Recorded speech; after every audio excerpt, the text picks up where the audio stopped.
from Kansas State University. This is Agriculture Today. Eric Atkinson with you, and here's today's lineup.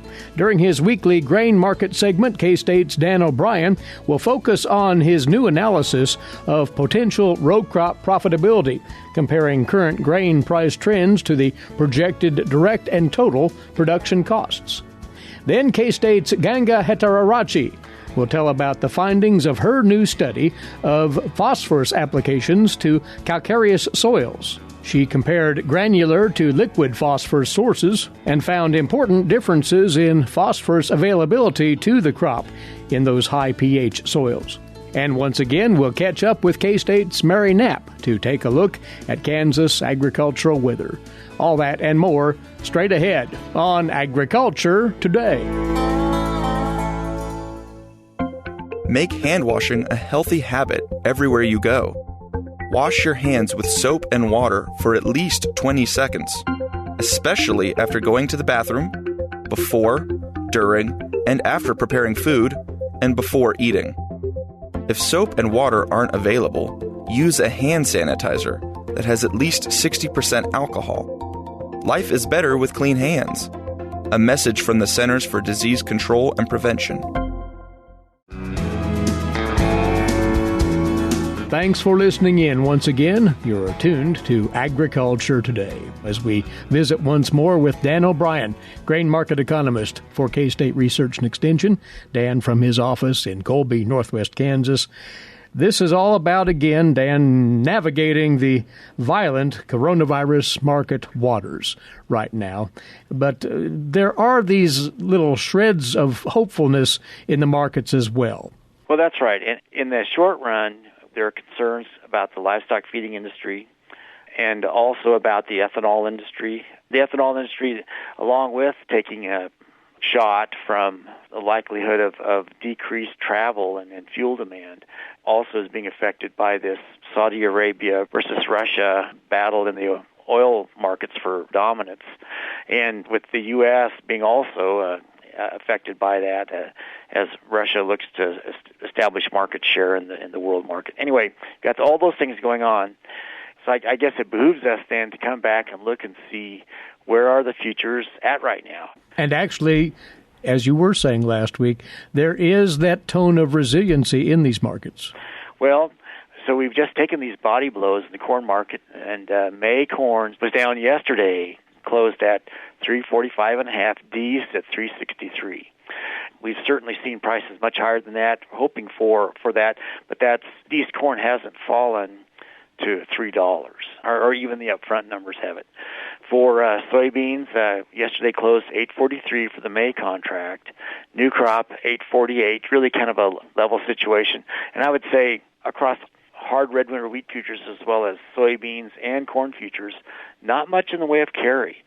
Again, if we had heavy carries in these markets, you could see where the traders were of the mind to just push supplies off into the future, and they probably do that by dropping the upfront contract, lowering that and letting the carries accumulate. But we don't see huge carries in either the corn futures complex, soybean futures, and hard red winter wheat. Again, at times when the variable storage rate mechanism was put into play for that contract, when it was first traded on the Kansas City Board of Trade. Now it's still a Kansas hard red winter wheat contract, but traded on Chicago. We saw 7, 8, 9, 10 cent carries. Well, we're at 2, 4, whatever. And in fact, saw yesterday hard red winter wheat futures jumping 19 cents on the lead contract. Soybeans up 17 3/4 for May, and even corn, May corn jumping up 10. We have seen May corn futures drop from 385 down to as low as about 330. Again, that was over the last week or so, and then it's come back yesterday, closed at about 345.5. Wheat futures, again, May wheat had been trading as high as in January, 510, 515 thereabouts, had fallen to 420, traded up to just about 480 yesterday, and closed at 465. So that's no small amount of positive volatility to pay attention to. And then for soybeans, they had dropped latter part of February. They had been trading at about 9.10, fell off to 8.20, so lost 90 cents, came back to about 8.43 and a quarter yesterday for a close. So extremely volatile, but we've seen markets go through times of volatility like this in the past. And rumors on the demand side of, again, better exports, as we already mentioned, in the wheat market, in the soybean market. And I guess our responsibility, I think, in reporting the futures prices and the cash prices is to look at profitability and to present some idea of how these volatile trends have affected the chances of farmers making money and surviving here in 2020. And that provides the perfect segue into the other thing we wanted to get into today. Dan, you have put together some good information for producers to look at in advance of spring planting if they're still balancing those decisions, corn versus soybeans versus grain sorghum. You have taken Kansas grain price trends of late and have compared those to the projected costs of production for those individual crops, right? Yes, we look at cash prices in the eastern two-thirds of Kansas and also in southwest Kansas. Compare that to our crop production budgets for these different crops and see where things are at. There's kind of a hidden motive in there, too, was to see just how far away we still are from loan rates as prices have been dropping. So it's a fair question. We ask the question of, are we covering total costs, including land and machinery, or are we covering just direct costs? So you need to cover cash costs to keep going, and you can delay covering the fixed one, the long-term fixed costs for a year or so. So with that, when you look at corn prices in the eastern two-thirds of Kansas, using about 120 bushel per acre non-irrigated corn yield, again, for north-central Kansas, we've seen cash prices in the last 2 or 3 days drop below the full cost break-even of about $3.36. And they're still above the $2.85 direct cost, but to cover all costs at 120 bushel per acre, we've seen cash prices now break below that in the last few days. And at least we had until we saw what happened yesterday. It's going to be really good to recalculate that and see if the rally we'd seen for corn of 9 or 10 cents rectifies that situation, or we're still showing ourselves losing some money. It is noteworthy that last summer, in August, September, we were showing just as rough of an outcome in terms of profitability as we are right now. The issue will be, well, are we still going to go down lower? When you look at corn prices in southwest Kansas, cost of production for irrigated corn at 225 bushel per acre, we had been having prices at break even, well, basically since last September, bouncing around about 385 in that part of the country. Well, with the last several days, we've dropped quite a bit lower than that in southwest. So I'm here, southwest Kansas, home of cattle feeding. Some of the travails and the livestock feeding sector have no doubt affected the willingness of the feedlot industry in that part of the country to keep bidding. And really not a lot of difference when you look at grain sorghum. Grain sorghum at 100 bushel per acre in north-central Kansas, non-irrigated. We've seen the better prices, the best prices, still be quite a ways above that, and that would be at the terminals, et cetera. There's some country elevator prices that have been bouncing along at basically that 320 or below, and I guess with that stripe, we've fallen lower. In western Kansas, overall, kind of focusing on the southwest part of the world, again, 85 bushel, non-irrigated grain sorghum, had seen in this last run prices fall below direct costs. We've been below full cost break even for a while on that particular enterprise in that part of the country. But this recent hit that happened with the coronavirus as it affected the grain sorghum markets took prices perilously close to not covering even the direct costs and no land costs. However, we rallied yesterday. I think we've come back over that target of about 307 direct costs on yesterday's rally. We'll see. For soybeans, when you look at prices in the eastern and central part of the state, all costs break even is about 758, and we've been operating pretty well above that for the last several months for soybeans. And again, prices had come down; they jumped yesterday some, so still looking fairly profitable for non-irrigated soybeans at 40 bushel an acre in eastern and central Kansas. When you get out to the southwest part of the state, it seems that we have no problem covering direct costs. They're relatively low, just about $4.90 or so per bushel. But the challenge that soybeans has in terms of covering total cost is that you've got a limited number of units, say 65 bushel an acre under irrigation, to spread those fixed costs out over. So by our budget, you're looking at about $4.90 direct costs, about $8.84 total costs. So again, covering the fixed costs with limited bushels is a big thing. So with that, we were covering less of those total costs last several weeks. And with the turnaround that we've seen yesterday in the market, if that continues, we'd still need to climb probably about another $1 to actually cover the $8.84 of all costs. But again, news out of China and export demand that's all to the positive.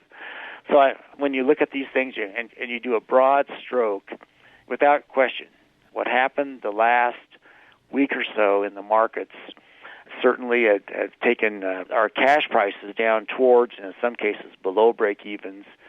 And I think the hope of all ag producers is that this is a temporary situation and that cooler heads will prevail and we'll end up with higher prices and better profitability set of prospects as we head off into the next 30, 60, 90 days. Let us hope so, but we should note before we let you go, this is quite instructive analysis, and you are putting together, Dan, a series of brief videos covering all of this for each of those crops that will be available online quite soon now. Yes, they should be on Ag Manager today. They'll be brief. One of them covering the feed grains, corn and grain sorghum, the other covering wheat and soybeans. And we'll have a chance to look at things just a little bit in a more of a targeted manner and hopefully be of help to people as they see what profitability prospects are and where we might need to go on prices to actually get to the place where we've, quote, dug ourselves out of a hole. Capitalize on that opportunity, growers. Agmanager.info is where those videos will be quite shortly now. And Dan, as always, thanks for your insight. Thanks, Eric. Take care. With his weekly look at the grain market trends, that's K-State Research and Extension grain market economist Dan O'Brien, here on Agriculture Today. What is radon? Home exposure to radon gas is the leading cause of lung cancer death in the United States for non-smokers. In Kansas, 1 in 4 homes will test at or above the EPA action level. The Surgeon General recommends all homes be tested and fixed if necessary. Visit kansasradonprogram.org for more information. Test, fix, save a life. This message brought to you by the Kansas Radon Program, the Kansas Association of Broadcasters, and this station. You're tuned in to Agriculture Today. Glad to have you back. And for you now, informative crop nutrient research out of Kansas State University that we hope will benefit you farmers who operate on what we call calcareous soils in Kansas. And we'll fill you in on all of that now with our guest. She is a soil scientist from K-State's Department of Agronomy, Ganga Hettiarachchi. Ganga, you were looking at in this project phosphorus and how it behaves, if you will, on calcareous soils. Now, phosphorus is an essential nutrient to crop producers. That's fairly well understood. Yes, it is essential nutrient. And then as well as we do know that in western Kansas, and because of either alkaline or calcareous soils, phosphorus deficiency is not that uncommon. When one is planting just about any field crop out there, it will require some sort of supplemental phosphorus on those soils. And you wanted to, in this project, to look at exactly what here, Ganga? Yeah, we do know that the calcareous soil, especially managing phosphorus fertility, is challenging. And then the most applied phosphorus is quickly transformed into calcium phosphate. So because of that, keeping applied phosphorus available for plant to take up is challenging. Mm-hmm. So that's why we were specifically interested in how source and formulation of phosphorus and whether formulation of phosphorus can make a difference in terms of how long applied phosphorus can keep plant available. That's the idea of this research. Let's dig into it a little deeper, if we might. First of all, establish exactly where were you conducting these trials? So these actually laboratory-based studies because we wanted to look at deep chemistry behind some observations done in places like South Australia, where they try to grow wheat in highly calcareous soils and comparing either different liquid and granular pea sources or comparing liquid pea sources but apply different forms. Most other studies done in the US as well as other places around the world, when they are comparing liquid versus granular, or when they are comparing the different sources of phosphorus, we do know that one being granular and one being fluid can make a huge difference in calcareous soil, how applied phosphorus is going to behave. For example, if we do add fertilizer as granular form, we know that because of the hygroscopic nature or because of the high salt concentration in fertilizer granule, they tend to attract moisture towards them. And then this moisture comes in calcareous soil, especially with calcium. And then the dissolving peat trying to move out to soil actually gets precipitated right around the granule and making that not available for plant to take up. So when we add it in liquid form, we are seeing that they are diffusing, and they are diffusing to larger volume of soil. Because of that, they can minimize phosphorus applied in liquid fertilizers, can minimize phosphorus precipitation reactions and keep phosphorus available for a longer period of time. But for us to see the effect of granular versus monoammonium phosphate or diammonium phosphate versus ammonium polyphosphate, our point is we need to conduct field experiments using all those forms in liquid or all those forms in granular. So that's something you wish to do for the future, and that is to compare those various liquid forms of phosphorus and see how specifically they behave on calcareous soils? Yes, that's what the next step will be. We do think that new fertilizers based on these results, laboratory results, should be tested in the field. Did you look at, Ganga, on the liquid phosphorus side of it, whether or not it matters if you're surface applying that liquid or injecting it? How were you examining this in your research? Yeah, so we are actually injecting in our research, we are injecting few millimeters down in the soil, and at 2 different concentrations. We compared several different things in our study. So whether it is applying surface or whether it is injecting soil can make a difference as well. It depends on what we are going to do. If it is like a no-till, whether it is tilling, so that there's some sort of a mixing will happen. That will make a difference as well. So in calcareous soils, the bottom line is, if applied phosphorus can dissolve and diffuse into larger volume of soil, that's going to help keeping that phosphorus available for a plant to take up for a longer time. Whether we are going to do that by using different formulations, like different forms, for example, let's start with different forms, granular versus liquid. So, as I said, liquid will help phosphorus to move to a larger volume of soil. And then the other would be that adding as monoammonium phosphate or diammonium phosphate, once dissolved, they will be in the form that's readily available for plant to take up.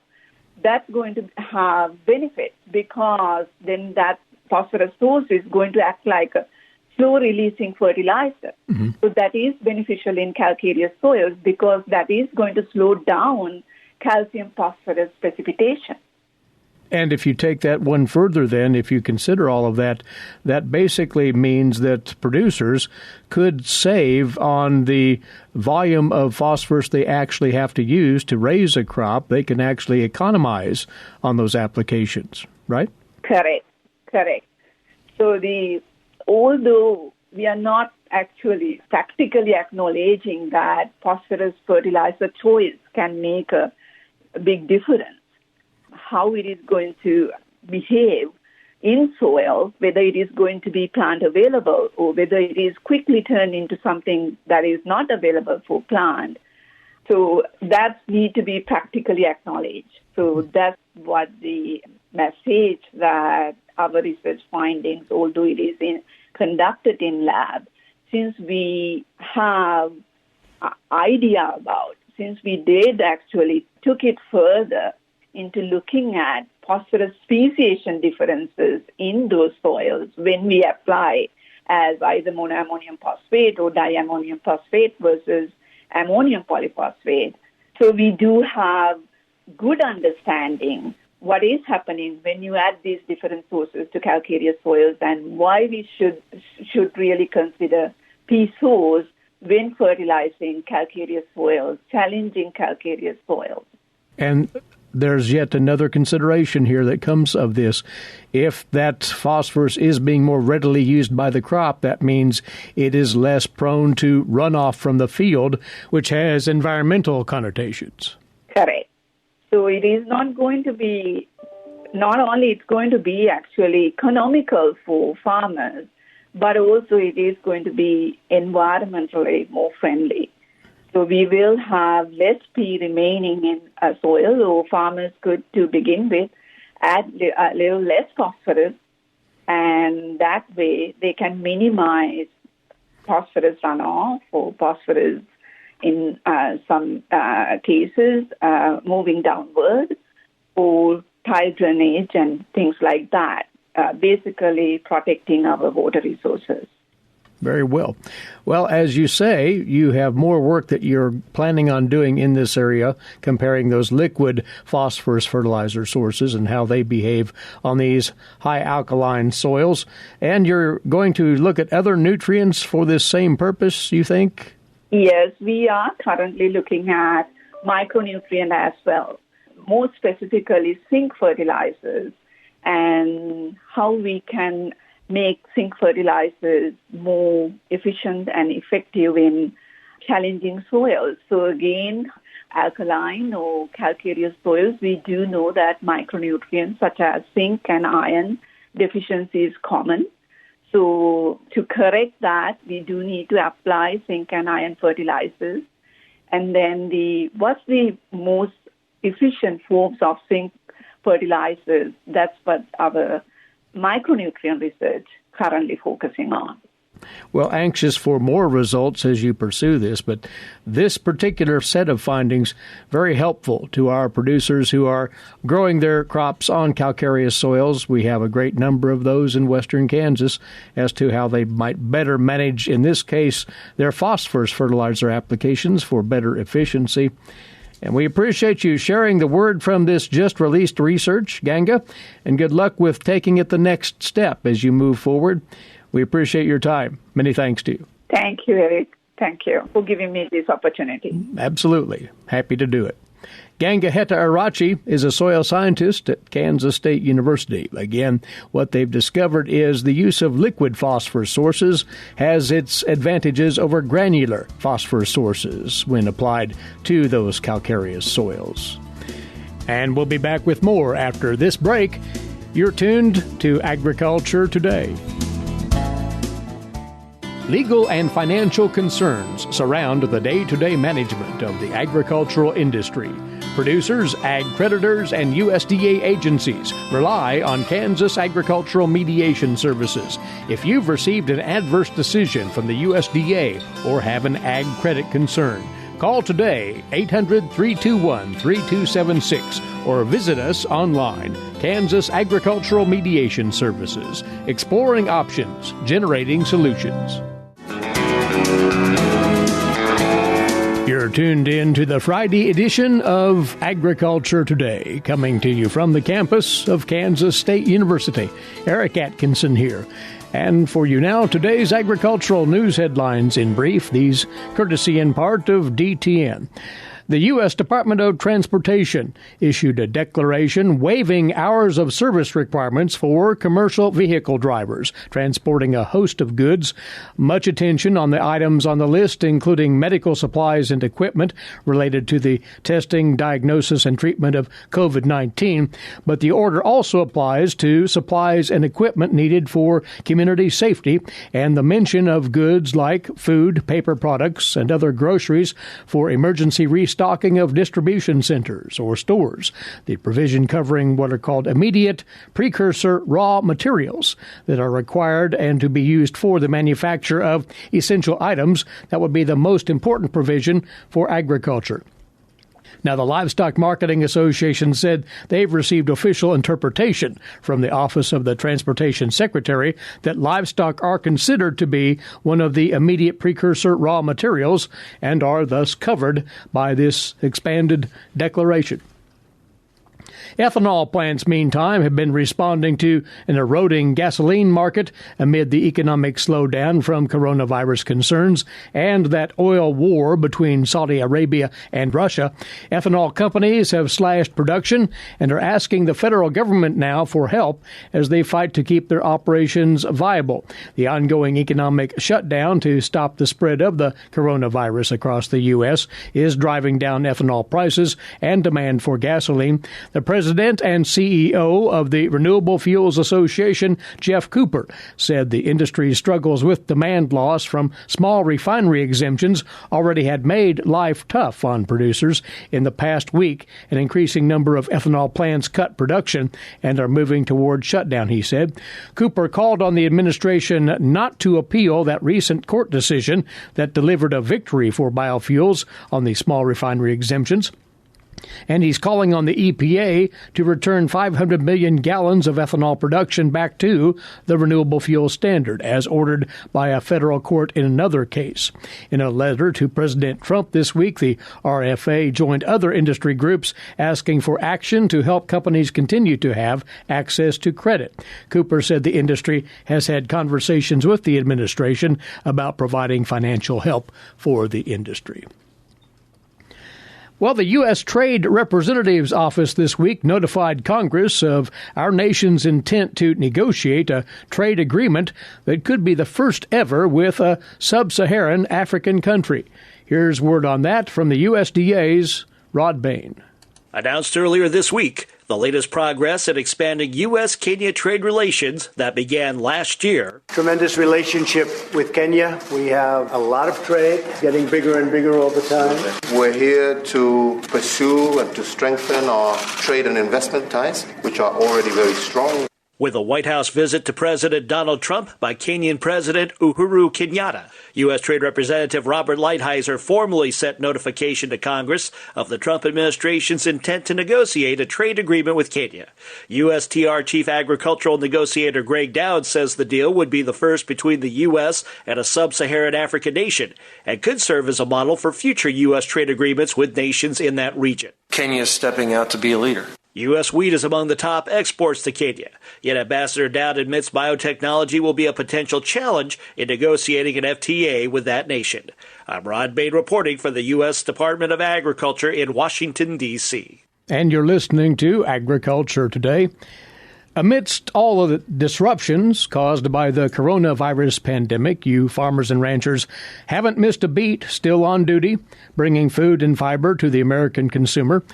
Marcia Boswell illustrates how the COVID-19 outbreak is playing down on the farm on this week's Kansas Wheat Scoop. Marcia? In the wake of the COVID-19 pandemic, we've all seen the temporarily empty shelves at the grocery stores. People are rushing to buy staples: bread, milk, eggs, meats, flour, and of course toilet paper in bulk. But experts in the agriculture industry say we don't need to worry about food shortages because for many Kansas farmers, it's business as usual. Kansas Secretary of Agriculture Mike Beam says the farmers, ranchers, and agribusinesses of Kansas are an integral part of the economic backbone of the state. During this time of uncertainty, Kansas farmers and ranchers are continuing to care for their crops and livestock as they do every day. While we've seen some empty shelves in grocery stores, I want to assure everyone that there is, and will continue to be, safe and adequate food available across Kansas in the United States. Chris Tanner farms in northwest Kansas and says his operation hasn't changed much in light of the pandemic. He said, "I'm still gearing up for our busy season, getting my planter ready to go, and doing everything I can to ensure that we'll have a safe and consistent food supply in the coming years." He said there's no worries on food production in the United States. But life has changed for Tanner. His daughter, who was away at college, is returning home to finish the rest of her semester online before heading to nursing school. His son will also be finishing high school online. Jason Oakes farms in southwest Kansas and has 3 kids who will now be home for the rest of the semester. Oakes looks at this as an opportunity. He said, "I would love to take this time to teach my kids a whole bunch of things. We could do a lot of real-life learning skills during this time. That would be pretty powerful." With all classes switching to online and people social distancing by working at home, the marginal internet in many rural areas is a concern. Oakes says to watch a 10-minute video, it takes me 20 minutes to watch it because it's always buffering. The teachers are not going to be able to have a live collaborative learning environment. While these farmers continue growing food and, like so many of us, settle into a new normal, they do have some words of wisdom. Oakes says this is a time for people to keep a level head and make smart decisions, and we'll survive this. Whether you are a restaurant owner or a small family farm or a small business owner, just keep a level head, think long term, make the right decisions, and we're all going to make it. We are a self-sufficient nation. Only time will tell what effect this pandemic will ultimately have on the financial and commodity markets. But in the meantime, we can rest assured that our grocery stores will be restocked with all of our necessities, thanks to the hard work of our farmers and a dedicated food supply chain with flour millers and bakers. Tanner says the American farmer is extremely good at what we do. We're highly productive, and there's no worry about the fact that production of food will continue. For Kansas Wheat, I'm Marcia Boswell. Thanks, Marcia. Well, spring is officially here as of today, and appropriately for Kansas, featuring a smorgasbord of weather conditions. Mary Knapp awaits to take a closer look at the outlook for us after this break. You're tuned to Agriculture Today. Did you know every Kansas farmer feeds 128 plus people? Kansas farmers are hard workers, dependable, authentic, and sensitive. Not only do farmers put food on your table, but they put clothes on your back and fuel in your car. For more information about Kansas farmers, visit K-State Research and Extension online or stop by your local extension office. This message has been brought to you by the K-State Animal Sciences Leadership Academy participants.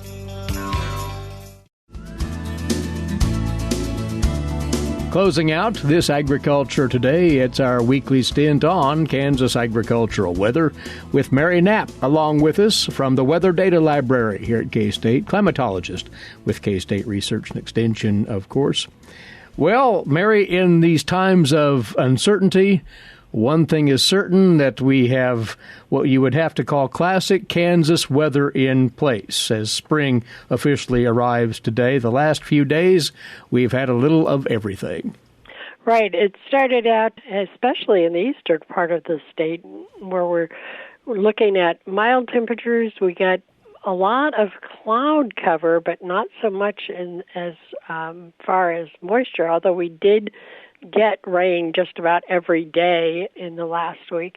The southeast has seen more than their share of rain. They're ready to call it quits again, and that did not end with the cold weather that we had overnight. They still had over 2 inches of rain in the southeast part of the state. So, yeah, it's been across the board. And, of course, we had the cold and snow that plagued northwest Kansas overnight, and that cold air is going to filter into the eastern part of the state through today and into tomorrow. And in fact, anyone that's been out has seen those very cloudy, windy, cold conditions.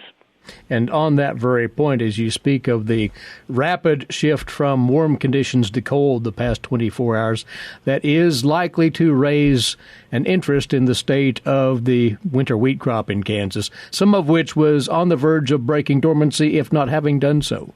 Yeah, a lot of the wheat broke dormancy over the last couple of days, even more into the week. When we had those nighttime low temperatures above freezing, even if the daytime highs didn't get super warm, that's enough to get that wheat going and get it growing. At this point, most of the growing point is still below ground for much of the crop, so it won't be as vulnerable as it might have been. Next week, Romulo Lovato is going to have an article in the Agronomy E update that will detail what he's seen as far as the stage of the wheat, and will also include what the soil temperatures have been doing. It's again, proxy for what you might see for the temperature at the growing point, because, of course, it's not exactly at the air temperature level. You need it nearer the ground. And in a case in point, we can look at Cheyenne County out in northwestern Kansas. The current 2-inch soil temperature is 36 degrees. The current air temperature is 16 degrees. So that's the kind of difference that we're seeing. And, of course, it will depend upon how much cover you've got on your soil, as well as not just snow, but if you've got residue on there, that will kind of buffer the temperatures. An open wheat field where you haven't had a closed canopy yet will allow more of that cold air to penetrate. If you've got enough growth that field is closed over, it's not going to cool off quite as rapidly as it would otherwise. Well, soil temperature trends will be a regular part of our conversation for the next few weeks as we get ever closer to corn planting time in the state. Just quickly to sum up the moisture in recap, you mentioned 2 inches or so in the southeastern part of the state, but were we seeing notable rainfall or moisture elsewhere? Well, we looked through the week ending on Tuesday, so anything that fell after Tuesday is not included in this total. But in all divisions, they were at 0.2 of an inch or better, except for West Central. It averaged 1800s, which is a little bit on the dry side for them. But statewide, we averaged 0.5 an inch, just over 0.5 an inch, and that is just slightly above normal for the week. The southeast averaged just about 1.5 inches, and that's over 2 times what they would expect for the week. So it was a fairly wet week across the region. It may be the last of our widespread wetness for a while. The Climate Prediction Center's outlook for the 6 to 10 and 8 to 14 favor drier than normal conditions, mostly across the southern parts of the state. But again, it's not really favoring any very wet pattern for a while. And when we push it out to the 8 to 14, it's very interesting. Eastern Kansas moves into the wetter than normal pattern. The central part of the state is normal, and the west has a slight chance to be below normal.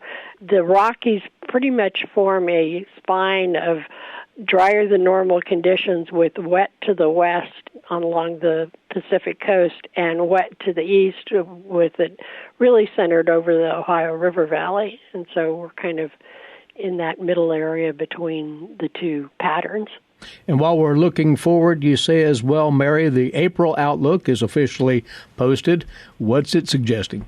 Well, the April outlook is very interesting. It suggests wetter than normal conditions across the northern half of the state, and that runs from northeast Colorado, southeast Wyoming, across Nebraska and Iowa, and again, bisecting Kansas with wet to the north and equal chances to the south. So we'll see how that would play out. That would be welcome news for those in northwestern Kansas, where they've missed out on a lot of the moisture and have been running abnormally dry. Not necessarily as favorable for the southwest, where they still have severe drought underway. If they have normal precipitation, that will prevent any deterioration, but it could take a couple of weeks of normal precipitation to erase that previous drought conditions. On the favorable note, the temperature outlook is neutral, equally likely to be above or below normal rather than tilting towards warmer than normal. A normal temperature pattern would reduce some of the evaporative demand that would be coming as that winter wheat gets into its active growth stage. Very well. Thanks for joining us once again. We'll catch up with you next Friday, Mary. Appreciate it. Thanks, Eric. Mary Knapp is along with us each Friday to talk Kansas agricultural weather, climatologist with K-State Research and Extension. We extend a thanks to you as well for tuning in. Please be back with us on Monday. Until then, Eric Atkinson for Agriculture Today. This is the K-State Radio Network.